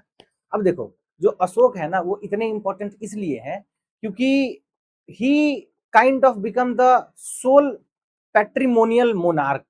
इसका मतलब क्या हुआ? वो प्रजा को अपना जो है ना बच्चा समझते थे, और इसलिए समझते थे क्योंकि कुछ हुआ उनके जीवन में, जैसे कलिंगा का युद्ध हुआ जिसमें उन्होंने देखा कि बहुत सारे लोग मारे गए, तो वहीं से उनका दिल परिवर्तन हुआ, हृदय परिवर्तन हुआ, और he shifted from bheri ghosh to dhamma ghosh, यानी कि वो युद्ध से जो है धर्म यानी मोरल कोड ऑफ कंडक्ट की तरफ आते हैं। अब देखो, इस चीज को एक बार देख लो क्योंकि ये बहुत इंपॉर्टेंट है, यहाँ से क्वेश्चन आता है। इंपॉर्टेंट इसलिए है क्योंकि इसमें जो है ना वो कंफ्यूजन होता है, और यहाँ से क्वेश्चन बार बार पूछा जाता है। कंफ्यूजन क्या होता है और क्वेश्चन कहाँ से पूछा जाता है, वो हम इसको देख लेते हैं। यहाँ पे देखो, अशोक जो है वो अलग अलग जगहों पे 14 एडिक्ट लिखवाते हैं। एडिक्ट कहने का मतलब होता है नियम, या इसको हम बोलते हैं डिक्री। क्या बोलते हैं? डिक्री, ऑर्डर, रॉयल ऑर्डर, यानी इसको आपको फॉलो करना है। तो डिक्री अलग अलग जगह पे लिखवाते हैं, और वो डिक्री लिखवाते हैं 14। कितने? 14। अब उस 14 डिक्री को, 14 एडिक्ट को याद करना है। ठीक है, वो 14 अलग अलग नियम क्या था उसको याद करना है। पहला जो इनका नियम था, पहला जो इनका मेजर रॉक एडिक्ट था, वो था कि ban animal slaughter in royal kitchen and festive gathering, जिसको समाज कहते थे। उस समय एक फेस्टिव गैदरिंग होता था जिसको समाज कहते थे। इसमें होता क्या था कि लोग आते थे, दारू पीते थे, डांस करते थे, मांस मछली खाते थे, तो इसको बैन कर दिया। और ये कहा गया कि अब भैया जो है हम नॉनवेज नहीं खाएंगे। क्या नहीं खाएंगे? नॉनवेज नहीं खाएंगे। तो रॉयल किचन यानी उस समय दरबार में हजारों की संख्या में पहले जो है जानवरों को मारा जाता था, उसको खत्म किया गया और उसको सीमित किया गया। तो यहाँ से याद क्या रखना है कि मेजर रॉक एडिक्ट में क्या है, पहला है नॉन वायलेंस और एनिमल क्लीनिंग या एनिमल स्लॉटर पे बैन, एनिमल स्लॉटर पे बैन, और जो फालतू का प्रथा है समाज टाइप का उसको बंद करना है, ठीक है। फिर आता है मेजर रॉक एडिक्ट 2, इसमें वो कहते हैं कि मेडिकल ट्रीटमेंट मिलना चाहिए किसको, ह्यूमन को और एनिमल को, और वेलफेयर वर्क होना चाहिए। तो मेजर रॉक एडिक्ट 2 में वो किस चीज की बात करते हैं, मेडिकल ट्रीटमेंट की। किस चीज की बात करते हैं, मेडिकल ट्रीटमेंट की। इसमें एक और इंपॉर्टेंट चीज है कि इसी मेजर रॉक एडिक्ट 2 से हमें पता चलता है कि साउथ इंडिया में कुछ किंगडम हुआ करते थे, जिसमें चोला, पांड्या, सत्यपुत्रा और केरला पुत्रा का मेंशन है। क्वेश्चन पूछ देगा कि अशोक के समय में साउथ इंडिया में कौन कौन से किंगडम थे, तो ये हो गया चोला, पांड्या, केरला पुत्रा और सत्यपुत्रा। और जो ग्रीक मतलब जो पूरा वेस्टर्न साइड है वहां पे एक किंगडम था, उसका नाम था एंटियोकस 2, ठीक है। तो ये हमें पता चलता है मेजर रॉक एडिक्ट 2 से। तो मेजर रॉक एडिक्ट 1 से पता चलता है कि स्लॉटर, एनिमल स्लॉटर पे बैन, इतना याद रखोगे काम चल जाएगा। मेजर रॉक एडिक्ट 2 से पता चलता है मेडिकल ट्रीटमेंट, और इससे भी ज्यादा इंपॉर्टेंट है साउथ इंडिया की डायनेस्टी, ठीक है। मेजर रॉक एडिक्ट 3 से पता चलता है कि हमें जो है ब्राह्मण्स और जो सरमन मॉन्क होते हैं उनके प्रति अच्छा व्यवहार रखना चाहिए, ठीक है। और यहाँ पे वो इंस्ट्रक्ट करते हैं अलग अलग ऑफिसर को कि आप हर 5 साल पे जाओगे अलग अलग जगहों पे और देखोगे कि लोग ये काम कर रहे हैं कि नहीं, वेलफेयर का काम हो रहा है कि नहीं। उसमें वो इंस्ट्रक्ट करते हैं युक्ता को, रजुकाज को और परदेशिकाज को। ये युक्ता, रजुका, परदेशिका अलग अलग लेवल के ऑफिसर थे, अगर अलग अलग लेवल के क्या थे, ऑफिसर थे। उसके बाद हम आते हैं मेजर रॉक एडिक्ट 4 पे। इसी में वो बात करते हैं, ये इंपॉर्टेंट है, स्टार मार्क कर लो इसको, लिखो, यहाँ से क्वेश्चन डायरेक्ट आ सकता है। इसी में वो बात करते हैं कि अब हम बेरी घोष को रिप्लेस करेंगे धम्म घोष से। कहने का मतलब जब पहले युद्ध होता था तो वॉर ड्रम, नगारे की आवाज जाती थी, तो बोले कि उस वॉर को अब हम रिप्लेस करेंगे साउंड ऑफ वर्च्यू से, प्यार से, मोहब्बत से और सोशल कंडक्ट से। And it is the point where the whole policy of Ashoka shifted from military expansion to moral governance, and that's why we call him Ashoka the Great. Why we call him Ashoka the Great? Because he was the only ruler in the ancient India who adopted this kind of policy. नहीं तो हमारे यहाँ पे अजात शत्रु भी थे, बहुत इंपॉर्टेंट रूलर था, है ना, रथमूसला और महाशील कंटक चलाता था, लेकिन क्यों बदनाम है, क्यों, पिता को मार के बना। पूरा का पूरा हरियांग डायनेस्टी ही क्या है, तो वो जो है सो पितृहंतक डायनेस्टी है। तो इसलिए उसको महान नहीं बोलेंगे ना भाई, महान इनको बोलेंगे क्योंकि देखो इनकी पॉलिसी, आप पढ़ो आपको मजा आएगा कि क्या क्या मस्त मस्त बात बोलते हैं ये। अब देखो मेजर रॉक एडिक्ट 5 में ये बोलते हैं कि धर्म महामंत्र जो है उसको अपॉइंट करो। मतलब एक होता है रेगनल ईयर, रेगनल ईयर कहने का मतलब होता है कि जब उनका कोरोनेशन हुआ, जब वो राजा बने, तो उसके कितने साल बाद, तो उसके 13 साल बाद जो है वो एक पोस्ट बनाते हैं जिसका नाम है धर्म महामात्र। और धर्म महामात्र का काम था कि आपको घूमना है और लोगों को बताना है कि धर्म क्या होता है। फिर मेजर रॉक एडिक्ट 6 है, इसमें ये बताते हैं कि मुझे जो है बताओ कि क्या चल रहा है। So he accessibility to reporter at all time and palace. देखो इनकी महानता का बहुत सबूत है यहाँ पे, समझो। ये एक रिपोर्टर को उस समय पटिवेदक कहते थे। अब एक पर्टिकुलर टाइप का आदमी है जिसको हम क्या बोलते हैं, पटिवेदक। पटिवेदक मतलब हो गया क्या, रिपोर्टर।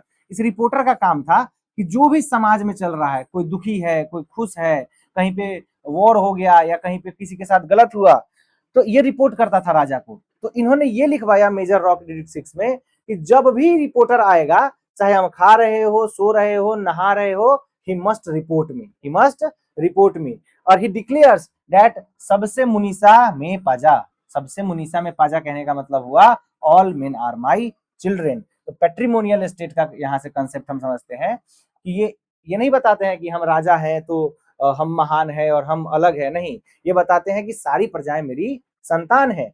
और फिर आता है मेजर रॉक एडिक्ट 7 जिसमें ये कहते हैं कि सारे रिलीजियस सेक्ट के प्रति आप जो है अच्छा भाव रखो। अब देखो इसके बाद है मेजर रॉक एडिक्ट 8, इसमें ये रिप्लेस करते हैं रॉयल प्लेजर टूर को यानी बिहार यात्रा को धर्म यात्रा से। बिहार यात्रा मतलब पहले राजा वाजा जो है वो हंटिंग पे जाते थे, है ना, वो एकदम अय्यासी करने जाते थे, इसको बैन किया और बोला कि हम धम्म यात्रा पे जाएंगे। और धम्म यात्रा मतलब कि धम्म यात्रा में जो सबसे इंपॉर्टेंट धम्म यात्रा है वो दो है, 10th रेगनल ईयर और 20th रेगनल ईयर। याद रखना, अपने 10th रेगनल ईयर यानी कि जब ये राजा बनते हैं तो 10 साल के बाद ये जाते हैं बोध गया, और वहां पे क्या करते हैं, वहां पे वज्रयान बनाते हैं, वज्रासन बनाते हैं, जहाँ पे गौतम बुद्ध को निर्वाणा मिला था या उनको इनलाइटनमेंट मिला था। तो अपने 10th रेगनल ईयर में ये कहाँ जाते हैं, बोध गया। और 20th रेगनल ईयर में कहाँ जाते हैं, लुम्बिनी। लुम्बिनी में क्या करते हैं, रुमनदेई पिलर इंस्क्रिप्ट बनाते हैं। इसमें क्या करते हैं, 1/6 से जो टैक्स था उसको कम करके 1/8 कर देते हैं। क्या कर देते हैं, 1/8 कर देते हैं। तो इंपॉर्टेंट है, इसलिए इसको रटना जरूरी है। तो मेजर रॉक एडिक्ट 8 हो गया, उसके बाद हो गया मेजर रॉक एडिक्ट 9, 10, 11, 12, 13। अब देखो सारा रॉक एडिक्ट तो नहीं याद करेंगे, मैं आपको पढ़ा दे रहा हूं क्योंकि सबसे पहले तो आपको कंसेप्ट क्लियर हो जाए कि अगर आपको मेंस भी लिखना हो उसमें अगर आपसे पूछे कि जो अशोक था वो महान क्यों था, या अशोक के पॉलिसीज के बारे में पूछे, तो आपके पास बहुत सारा इंपॉर्टेंट पॉइंट हो। इसमें इंपॉर्टेंट जो सबसे ज्यादा अगर आपको बोलूंगा तो मेजर रॉक एडिक्ट 1 याद रखना, क्यों, क्योंकि 1 जो होता है इंपॉर्टेंट होता है ना, उसमें कुछ भी लिखा हुआ है वो इंपॉर्टेंट होता है। तो वो इंपॉर्टेंट है क्योंकि अगर क्वेश्चन बनेगा सबसे पहले तो यहाँ से बना के पूछ देगा कि मेजर रॉक एडिक्ट 1 में क्या था, तो इसमें एनिमल स्लॉटर पे जो है वो बैन लगाया था। दूसरा सबसे इंपॉर्टेंट अगर आप मुझसे पूछोगे तो वो है मेजर रॉक एडिक्ट 2।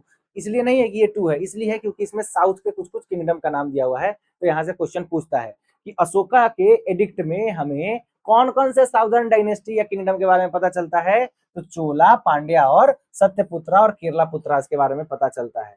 उसके बाद अगर पूछोगे तो आ गया आपका 4, क्या हो गया 4, क्योंकि यहाँ पे वेरी घोष से धम्म घोष में कन्वर्ट हुआ था। और इसके बाद अगर आप मुझे से पूछोगे सबसे इंपॉर्टेंट कौन है, तो ये है रॉक एडिक्ट 13। और ये हाईलाइट है, मतलब कि कम से कम नहीं तो 1,500 बार क्वेश्चन अलग अलग एग्जाम इससे पूछा होगा कि मेजर रॉक एडिक्ट 13 क्या है। इसमें ही इन्होंने बताया है कि कलिंग वॉर में जो है हम क्या किए थे, कलिंग वॉर में क्या क्या हुआ था। और ये इससे रिलेटेड एक कहानी है, वो समझ लो, ठीक है, क्योंकि मैं चाहता नहीं कि कोई भी चीज आपका मिस हो। देखो मैंने आपको बताया अभी कि टोटल कितने एडिक्ट है, 14। कितने एडिक्ट है, 14। और कहाँ कहाँ ये लिखा हुआ है, तो 8 जगह पे, 8 प्लेसेस पे लिखा हुआ है। 8 जगह जगह, अब 8 जगह क्या है आपको याद करने की जरूरत नहीं है। अब 8 जगह पे ये 14 नियम लिखे हुए हैं, और हर जगह पे नियम 1 2 3 ऐसे लिखा हुआ है। एक जगह पे नियम नहीं लिखा हुआ है कुछ, वो जगह पता है कौन है, धौली। वो जगह कौन है, धौली और जगोड़ा। ये कहाँ पे है पता है, कलिंगा में। कहाँ पे है, कलिंगा में। अब समझो, कहानी समझ लोगे तो कभी जीवन में नहीं भूलोगे। कलिंगा पे जो है अशोक अटैक करते हैं। कलिंगा पे जब अटैक करते हैं तो क्यों करते हैं, क्योंकि कलिंगा जो है ना वो इंडिया को, आज भी देखोगे जो उड़ीसा है वो इंडिया को ये एक्सेस देता है ना। इसको बोलते थे स्वर्ण भूमि, सुवर्ण भूमि, जो इंडोनेशिया और ये मलाया पेनिनसुला वाला पार्ट है। अब अशोक को चाहिए था, मतलब अशोक के समय तक बस यही एक था जो पूर्ण रूप से जो है मगध एम्पायर का पार्ट नहीं था। महापद्म नंद के समय में हुआ था, लेकिन बाद में फिर ये लोग इंडिपेंडेंट हो गए। तो अशोक जो है वो कलिंग पे आक्रमण करते हैं, और यहाँ पे देखते हैं कि लाख से ज्यादा आदमी मर गया। 1.5 लाख से ज्यादा लोग जो है वो कुचल उचल के, फमाइन से और बहुत सारी चीजों से मर गए। लगभग 2 से 3 लाख लोग जो है इस युद्ध में मारे गए। अब जब इस युद्ध को जब अशोक देखे ना, तो उन्होंने देखा कि बच्चे, बूढ़े, निर्दोष सब लोग इसमें मारे गए हैं। वहां एक नदी बहती है जिसका नाम है दया रिवर। क्या नाम है, दया रिवर। उसका रंग लाल हो गया था, इतने लोग मारे गए थे। अब ये सब चीज जब अशोक देखे तो उनका हृदय परिवर्तन हो गया। हृदय परिवर्तन हुआ तो वहां पे उन्होंने डिसाइड किया कि अब जो है वो मैं आज के बाद से युद्ध नहीं करूंगा, मैं सिर्फ और सिर्फ धम्म की बात करूंगा, मैं अच्छाई की बात करूंगा। अब देखो ये तो कहानी है, कंसेप्ट क्या है पता है। मैंने आपको क्या बताया कि 14 नियम थे, 1 से लेकर 14 तक। कहाँ कहाँ लिखा हुआ है, तो 8 जगहों पे लिखा हुआ है। उसमें 2 जगह कहाँ पे है, उड़ीसा में है, धौली और जगौड़ा। अब धौली और जगौड़ा में क्या हुआ कि जो नियम नंबर 13 है, जो रॉक एडिक्ट 13 है, जो बात करता है कि यहाँ पे युद्ध हुआ था और यहाँ पे लोग मारे गए थे, उसको डिलीट कर दिया गया या ओमिट कर दिया गया, है ना। तो 14 नियम है, 14 नियम है, वो हर जगह लिखा हुआ है, लेकिन 2 जगह पे जो है वो नियम नंबर 12, 13 और 11 नहीं लिखा हुआ है। क्यों नहीं लिखा हुआ है, अरे भाई यही कलिंगा में अभी अभी इतने लोगों को मारा है, और यहीं पे लिख दोगे कि इतने लोगों को मारा था और तब मेरा दिल परिवर्तन हुआ है, तो यहाँ के लोगों को बुरा लगेगा, ये रिवोल्ट कर सकते हैं। तो ये 3 जो एडिक्ट है, एडिक्ट मतलब नियम। ये 3 जो नियम है वो कहाँ नहीं लिखा हुआ है? कलिंगा में। कहाँ नहीं लिखा हुआ है? कलिंगा में। इसके जगह पे वहां पे कलिंगा इंस्क्रिप्शन है, कलिंगा एडिक्ट है।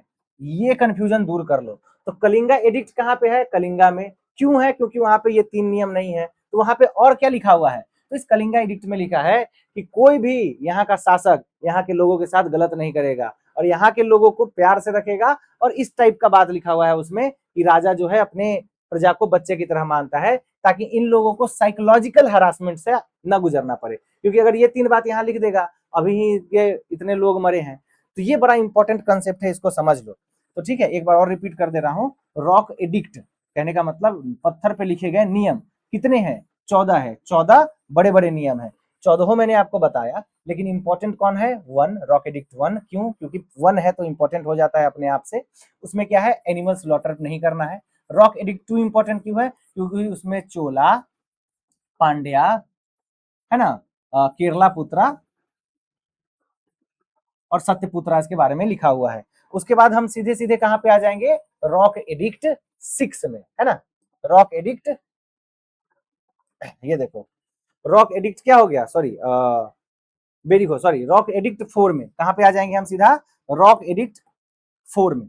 रॉक एडिक्ट 4 में, जिसमें क्या लिखा हुआ है? बेरी घोष से धम्म घोष। और उसके बाद सीधा जंप करेंगे हम रॉक एडिक्ट 13 पे, जहां पे वो कलिंगा वॉर के बारे में लिखते हैं। लेकिन इसको कहा नहीं लिखते हैं? कलिंगा में, यानी उस जगह पे इस चीज को ओमिट कर दिया जाता है, उसके बदले में वहां कलिंगा का इंस्क्रिप्शन है। इससे ज्यादा इंपॉर्टेंट नहीं है। इससे ज्यादा अगर आप पीडीएफ देख लो, उसमें मैंने सब दे दिया है, एक बार पढ़ लेना इसको। लेकिन जो इंपॉर्टेंट है वो मैंने आपको यहाँ पे बता दिया है। उसके बाद कुछ माइनर रॉक एडिक्ट होगा, यानी एक तो हो गया मेजर। मेजर कहने का मतलब हो गया जो बड़े बड़े 14 नियम थे। उसके बाद हो गया कि छोटा छोटा नियम है, वो अलग अलग जगह पे है। तो वहां पे उन्होंने अपने पर्सनल जर्नी के बारे में लिखा है। जैसे मस्की में हमें वहां से पता चलता है कि इनका नाम अशोक था। जो गुज्जर एमपी में है वहां से भी पता चलता है इनका नाम अशोक था, है ना। अहरौरा में है, रूपनाथ में है, पंगोरिया में है, ब्रह्मगिरी और सिद्धापुर में है, सासाराम में है। तो ये याद रखना कि सासाराम वाला जो है कहाँ पे है? बिहार में है। सासाराम वाला कहाँ पे है? बिहार में है। और यहाँ पे माइनर रॉक एडिक्ट था, छोटे छोटे नियम थे। ये यूनिफॉर्म नियम नहीं थे, ये बदलते रहते थे जगह के हिसाब से। इसके बाद इंपॉर्टेंट कौन है? भभरू का या बैरात एडिक्ट का। इस इंपॉर्टेंट इसलिए है क्योंकि इसमें एक्सप्लिसिटली लिखा हुआ है बुद्धा, धम्मा और संगम। बुद्धा, धंगा और सम्मम यहीं पे लिखा हुआ है। और यहाँ से पता चलता है कि बुद्धिज्म में बहुत फेथ रखते थे, ठीक है। और इन्होंने सेपरेट कलिंगा एडिक्ट बनाया जो धौली और जगौड़ा में है। और वहां पे रॉक्ड एडिक्ट जो 13 है उसको हटा दिया, और उसको हटा के यहाँ पे अलग सा बात लिखा। मैंने आपको बता दिया है पूरा डिटेल में। उसके बाद जो है केव इंस्क्रिप्शन है। मैंने आपको बताया कि अशोक ने जो है वो जहानाबाद, जहानाबाद बिहार में एक डिस्ट्रिक्ट है जहानाबाद, वहां पे जो है नागार्जुनी केव है। क्या है? नागार्जुनी केव है। इस केव में 3 एक्चुअली केव है, ठीक है ना। पूरा का पूरा नागार्जुनी जो केव है वहां पे 3 अलग अलग केव है, लोमस ऋषि, सुदामा और करण चौपार। और इसको इन्होंने दिया था आजीविका सेक्ट को। किसको दिया था? आजीविका सेक्ट। इसका मतलब प्रेसिडेंट कौन था या इसको बनाया किसने था? मखाली घोष ने। ये मखाली घोष कौन था? 6 साल तक महावीर के साथ घूम के ये भी तपस्या किया था। लेकिन ये जो है थोड़ा सा आर्डेंट फॉलोअर है नियति का, जिसको हम फेटलिज्म कहते हैं। तो ये कहता था कि सब कुछ पहले से लिखा हुआ है, कुछ करने से कुछ नहीं होगा। तो आजीविका सेक्ट के फॉलोअर नहीं थे अशोक। आजीविका सेक्ट के फॉलोअर नहीं थे अशोक। फिर भी इन्होंने जो है आजीविका सेक्ट को क्या दिया? ये बराबर बराबर केव दिया, बराबर केव दिया। सॉरी, मैंने नागार्जुनी बोला क्या? यहाँ पे देखो नागार्जुनी केव भी है, लेकिन ये केव जो है अशोक ने नहीं दिया था, ये दशरथ ने दिया था। मौर्यन एम्पायर का ही जो मतलब रूलर था, इंपॉर्टेंट रूलर था। और जो बराबर का केव है वो अशोक ने दिया था। तो यहाँ पे 2 केव है, बराबर का केव और नागार्जुनी केव।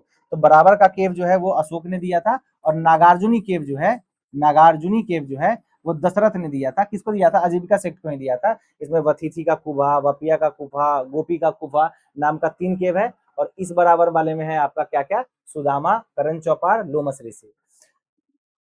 अब देखो आगे, अब यहाँ से हम स्टार्ट करते हैं। कुछ सॉरी, कुछ और इंपॉर्टेंट चीज है वो देख लो। तो मेजर पिलर एडिक्ट हो गया। यहाँ से भी इंपॉर्टेंट है यार, क्वेश्चन बनता है, इसलिए आई एम टीचिंग इट। देखो, अभी तक हमने देखा है major rock edict, major rock edict. फिर हमने देखा है माइनर रॉक एडिक्ट। और फिर हमने देखा है कलिंगा रॉक रॉक एडिक्ट, है ना। इसके साथ मतलब मेजर लॉ एडिक्ट मैंने बता दिया, 14 मेजर लॉ थे, वो सब जगह लिखा हुआ है। कहाँ नहीं लिखा हुआ है? कलिंगा में। माइनर तो खैर अलग अलग मस्की उसकी में है, सासाराम में है, याद रखना। और कलिंगा वाले में जो है कुछ स्पेशल बातें लिखी हुई है। अब आता है पिलर एडिक्ट। पिलर एडिक्ट कहने का मतलब हुआ कि ये अलग अलग जगह पे फ्री स्टैंडिंग पिलर बनवाते थे और इस पिलर पे भी कुछ नियम लिखते थे, इस पिलर पे भी कुछ नियम लिखते थे। ये जो नियम था ये मेनली मोरल कोड था। क्या था? मोरल कोड था कि लोगों को कैसे काम करना चाहिए, रिस्पेक्ट करना चाहिए एल्डर का, है ना, खुद अपने अंदर जो है वो भाव रखना चाहिए। तो ये मोरल टोटल जो इसमें नियम थे वो 7 नियम थे, 1 से 7 तक। लेकिन इसमें उल्टा है, इसमें हर जगह पे 6 नियम लिखा हुआ है, लेकिन एक जगह है जहां पे 7 नियम लिखा हुआ है, वो है दिल्ली टोपरा पिलर। क्या है? दिल्ली टोपरा पिलर। टोपरा कहाँ है? हरियाणा में। कहाँ है? हरियाणा में। अच्छा, एक चीज और याद रखो, क्योंकि क्वेश्चन आता है तो मेरा बताना, नहीं तो हम मस्त यहाँ पे जो है वो ना बता के निकल जाए, आपको पता भी नहीं लगेगा। लेकिन लेट्स सी इट। देखो, ये जो पिलर एडिक्ट है ना, इस पिलर एडिक्ट में कुछ याद मत रखो, 3 याद रखना। दिल्ली, और आपका हो गया ये दिल्ली हो गया, और ये क्या जगह है? यार मैं उसका नाम भूल रहा हूँ। एक याद रखना, दिल्ली, दिल्ली, हाँ दिल्ली मेरठ, सॉरी।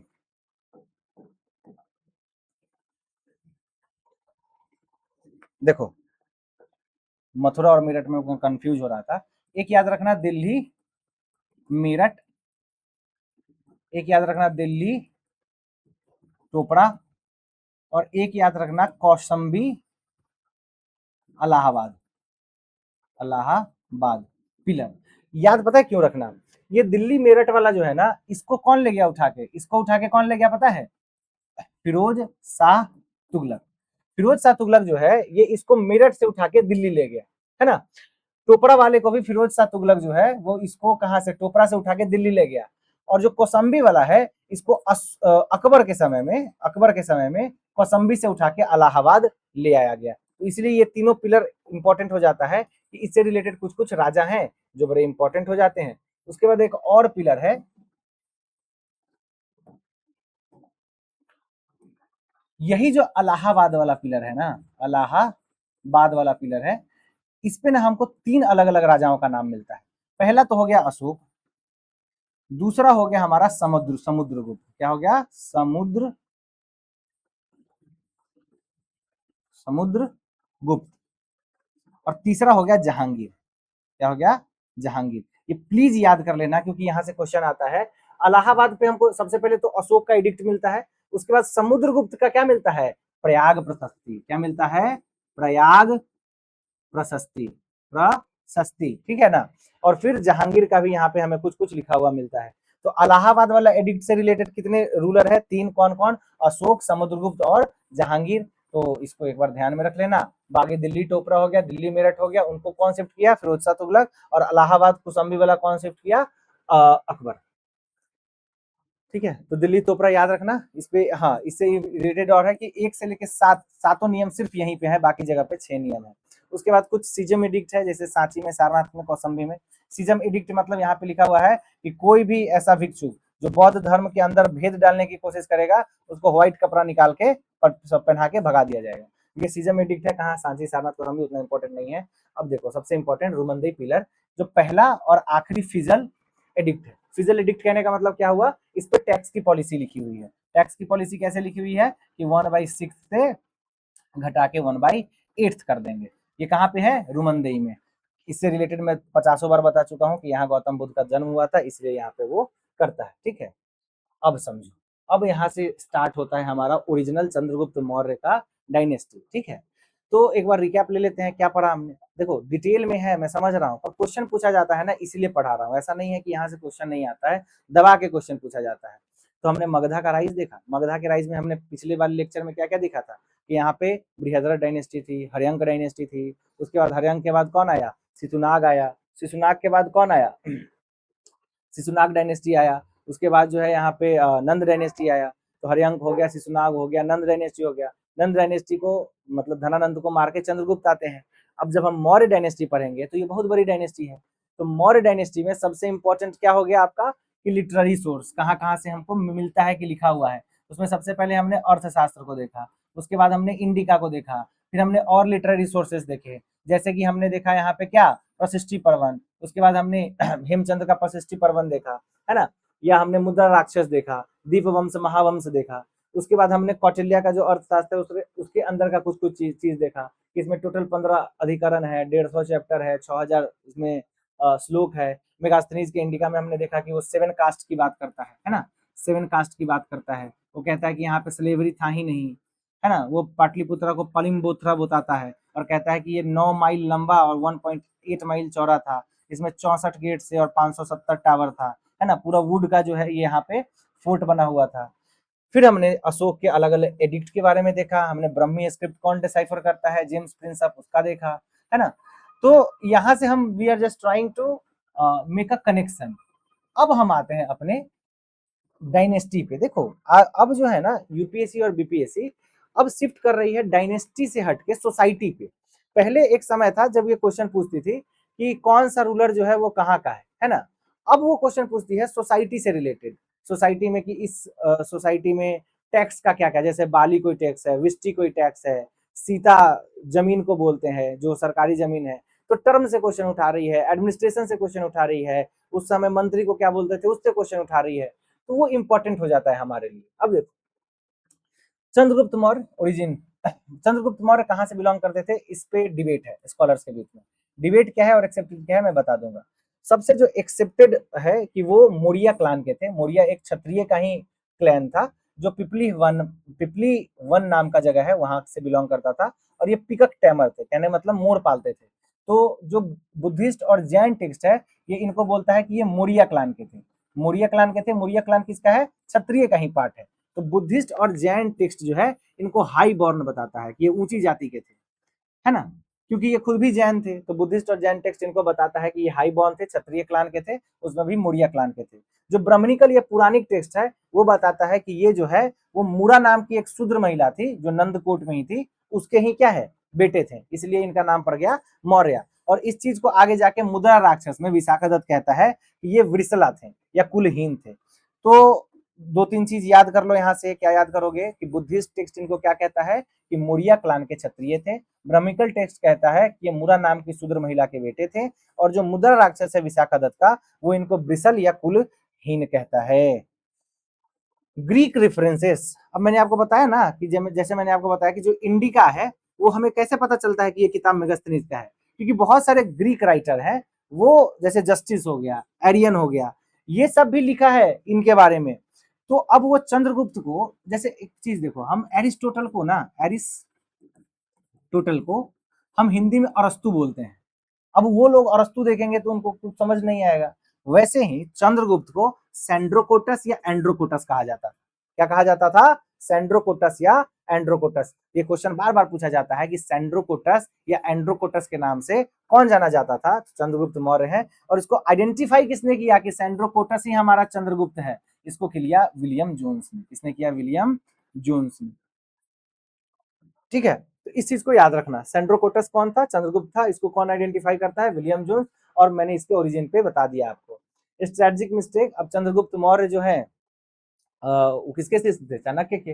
अब चाणक्य क्या वादा करके आए थे कि धनानंद को मैं हटा दूंगा। तो जब ये वादा करके आए तो अटैक करेंगे, तो इसमें एक एनालॉजी पढ़ते हैं हम कि जो चंद्रगुप्त है ना उनसे गलती ये हुई कि पहली बार में वो यहाँ पे बहुत सारा आर्मी ले लिए, है ना। ये देखो भारत है और ये पूरा का पूरा नंद एम्पायर था। तो यहाँ से कुछ आर्मी उठाए और डायरेक्ट पाटलिपुत्रा पर अटैक कर दिए, तो हार गए। तो यहाँ से इनको पता चला कि पेरिफेरियल फ्रंटायर कंक्वेस्ट होना चाहिए, कि अगर कोई भी रोटी है या कोई चावल है या खीर है उसको सीधा बीच से उठा के खाओगे तो हाथ जल जाएगा। इसलिए कहाँ से खाना चाहिए, साइड साइड से, पेरिफेरी से। तो उसके बाद उन्होंने स्टार्ट किया कि अब हम पहले पंजाब को जीतेंगे, सिंध को जीतेंगे। लास्ट में 322 बीसीई, 322 बीसीई में पाटलिपुत्रा पे ये आक्रमण करते हैं, धनानंद को मारते हैं और 25 साल की उम्र में क्या बन जाते हैं, empire the great Chandragupta Maurya. ठीक है, अब देखो देखो इतना बोलने पे थक तो जाता ही है आदमी, इसलिए मैं सोच रहा हूँ कि इस लेक्चर को दो पार्ट में डिवाइड कर देता हूँ। पहला पार्ट जो है वो मेनली डायनेस्टी से रिलेटेड हो जाएगा और दूसरे पार्ट में जो है वो एडमिनिस्ट्रेशन पढ़ेंगे, क्योंकि वो भी बहुत इंपॉर्टेंट है कि कितना एडमिनिस्ट्रेशन था, कितना विषय था, कितना प्रोविंस था, है ना, इंपॉर्टेंट हो जाता है।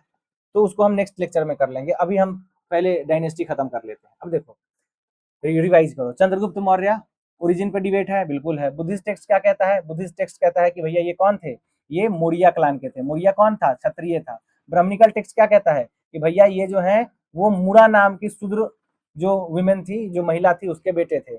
उसके बाद हमें विशाखा दत्त क्या बताता है कि इनका नाम वृषला है। क्या है? वृषला, या कुलहीन। क्या है? कुलहीन, लो बर्थ का है बताते हैं। उसके बाद जो ग्रीक टेक्स्ट है उसमें क्या पता चलता है कि इनका नाम सैंड्रोकोटस है। क्या है? सैंड्रोकोटस या एंड्रोकोटस। और इसको कौन पता करता है कि सैंड्रोकोटस और एंड्रोकोटस ही चंद्रगुप्त है? ये पता करता है William Jones. Strategic mistake, fall of Pataliputra हुआ 322 में और मौर्य डायनेस्टी आ गई। ठीक है, अब देखो, अब जब मौर्य डायनेस्टी आई तो अलेक्जेंडर का एक जनरल था जिसका नाम था सेल्यूकस निकेटर। अब सेल्यूकस निकेटर को लगा कि अलेक्जेंडर तो चला गया है, इसलिए ये जो पूरा का पूरा इलाका है, अब तो इसमें कोई बहुत बड़ी डायनेस्टी है नहीं, तो चलो अटैक कर देते हैं। अटैक कर दिया। इसको पता नहीं था कि यहाँ मौर्य डायनेस्टी आ गई है, और बढ़िया से हार गया। तो बहुत तगड़ा हराए इसको। कौन? सेल्यूकस निकेटर को चंद्रगुप्त। कौन हटाए इसको? हराए चंद्रगुप्त मौर्य। और जब हरा दिए तो यहाँ पे एक ट्रीटी होती है, एक संधि होती है, जिसको हम बोलते हैं ट्रीटी ऑफ इंदस। तो याद रखना, ट्रीटी ऑफ इंदस कब होती है? 305 में। किसके किसके बीच में? सेल्यूकस निकेटर और चंद्रगुप्त मौर्य के बीच में। इस ट्रीटी में होता क्या है? चंद्रगुप्त मौर्य जो है, अब सेल्यूकस निकेटर है वो हार गया, तो सोचा कि चलो अब जो है कुछ तो हमको सीड करना ही पड़ेगा ना, अब हार गए हैं तो ये अपना कुछ इंपॉर्टेंट प्रोविंस चंद्रगुप्त को दे देता है।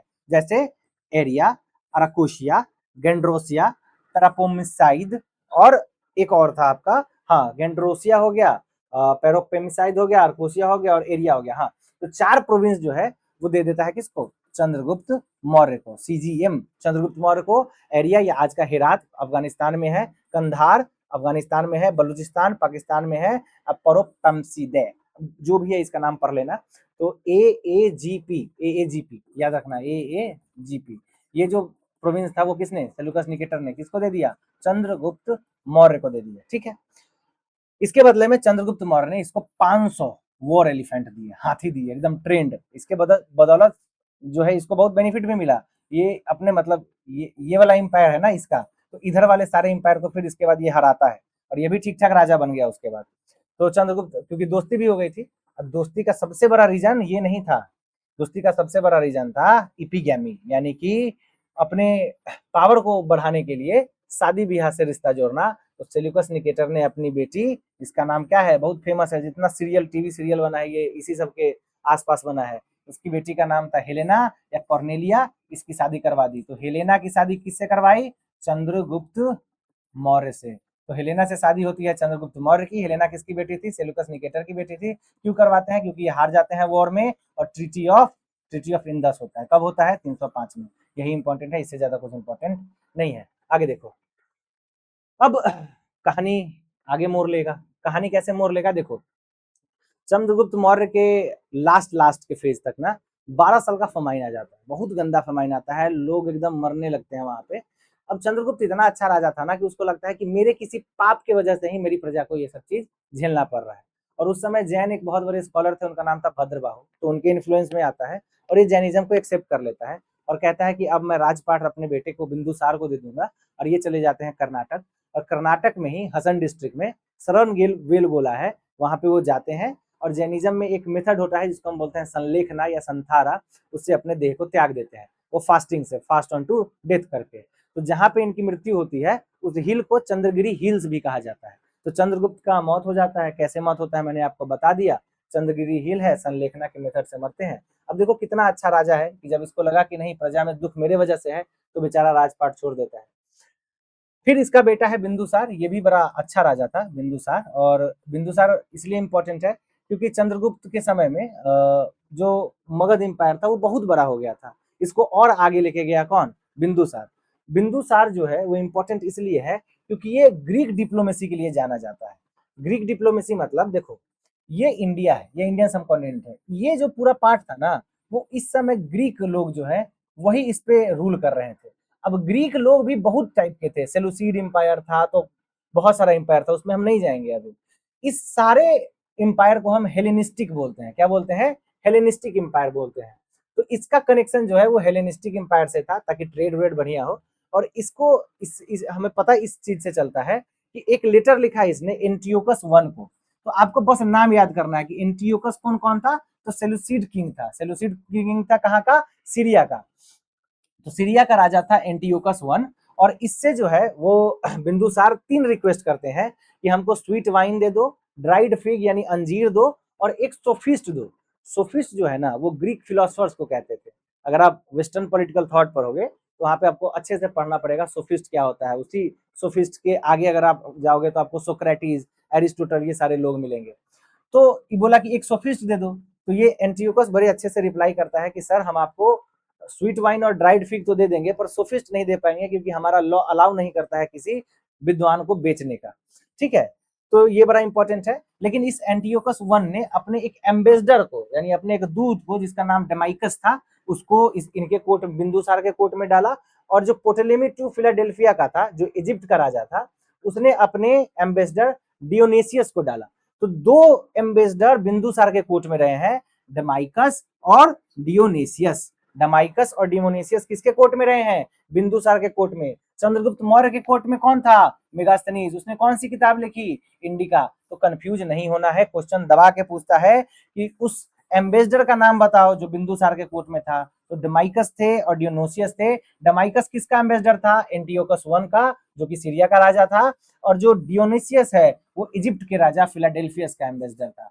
बार बार बोल रहा हूं, याद कर लो, यहां से क्वेश्चन अगर आए, इजी क्वेश्चन होएगा, गलत नहीं होना चाहिए। आगे देखो, बिंदुसार को अलग अलग नाम से जाना जाता है, और यहां से भी क्वेश्चन एकदम हाई हाई वोल्टेज क्वेश्चन यहां से आज आपको देखने को मिलेगा।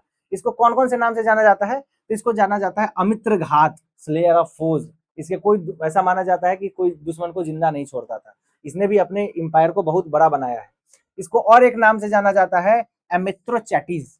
तो एमित्रोचैटिस, अमित्र घात या एलिट्रोचैटिस, ये सब किसका नाम है? बिंदुसार का नाम है। क्वेश्चन आता है, याद रखना।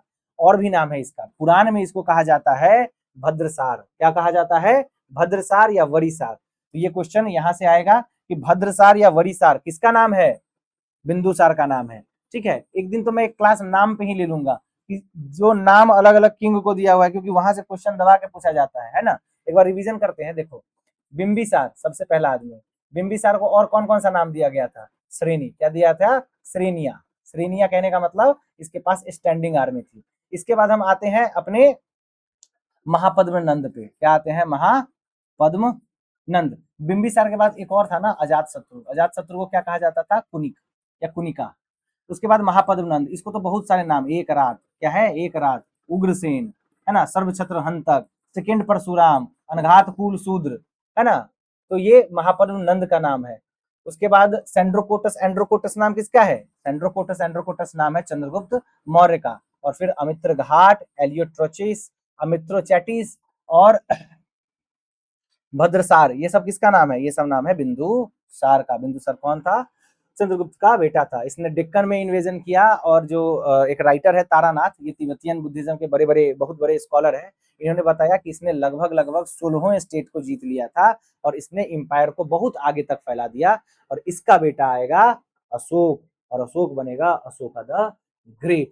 ठीक है, अब देखो, अशोक से रिलेटेड एक दो चीज है, उसके बाद अब हम कल के लेक्चर में ना इसको और डिटेल में डिस्कस करेंगे। देखो, अब देखो, पूरा का पूरा एम्पायर है, तो इसमें ना अलग अलग प्रोविंस होते थे। तो अशोक से पहले मेनली 4 प्रोविंस हुआ करता था। अशोक 5वां प्रोविंस कलिंगा को बनाएगा, जिसका कैपिटल तोसाली रखेगा। अभी समझो, 4 प्रोविंस थे, उसमें एक प्रोविंस जो था तक्षशिला।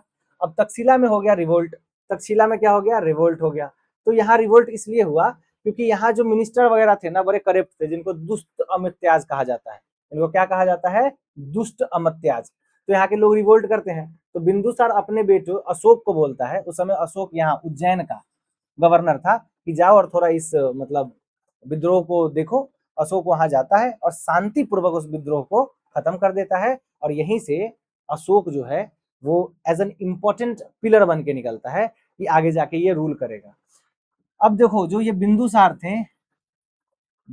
थे, ये किस सेक्ट को फॉलो करेंगे? तो ये आजीविका सेक्ट को फॉलो करेंगे। किसको फॉलो करेंगे? आजीविका को फॉलो करेंगे। जबकि इनके पिताजी चंद्रगुप्त मौर्य जो थे वो जैन थे। जो बिंदुसार है वो आजीविका को फॉलो करेंगे, और बेटा अशोक जो है वो बुद्ध धर्म को फैलाएगा। तो देखो कितने महान वंश के ये सारे रूलर हैं, कि एक जो है वो जैन है, एक जो है वो आजीविका है, और एक जो है वो आपका बुद्ध है। तो काफी रिलीजियस टॉलरेंस था इन लोगों में। तो आजीविका सेक्ट जो है उसको ये बड़े सपोर्ट करते हैं। और इससे रिलेटेड कहानी है कि एक फिलोसफर था या एक पंडित था जिसका नाम था पिंगल वत्स, और पिंगल वत्स जो है वो भविष्यवाणी करता है कि सुभद्रांगी अशोका की माँ का नाम है, कि सुभद्रांगी का ही बेटा जो है अशोका, वो आगे जाके एक सुप्रीम महान सम्राट अशोक बनेगा।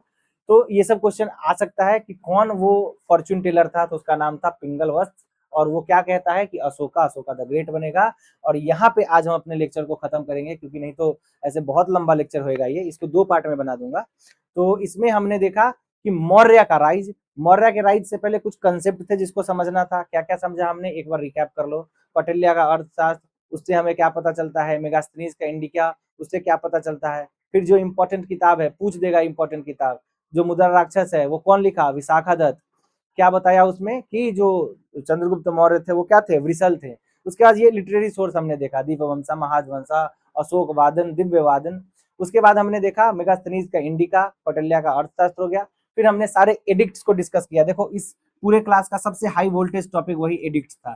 एडिक्ट्स में सब एडिक्ट याद नहीं करना, लेकिन पहला, दूसरा, चौथा और 13वां याद कर लेना। पहला मेजर एडिक्ट क्या कहता है, एनिमल स्लॉटर बैन होना चाहिए। दूसरा क्या कहता है, दूसरा 4 साउथ इंडियन किंगडम, चोला, पांड्या, सत्यपुत्रा, केरलापुत्रा का बात करता है। चौथा जो है वो बेरी घोष से धम्म घोष की तरफ जाते हैं अशोक, इसकी बात करता है। और 13वां में कलिंगन वॉर का मेंशन है।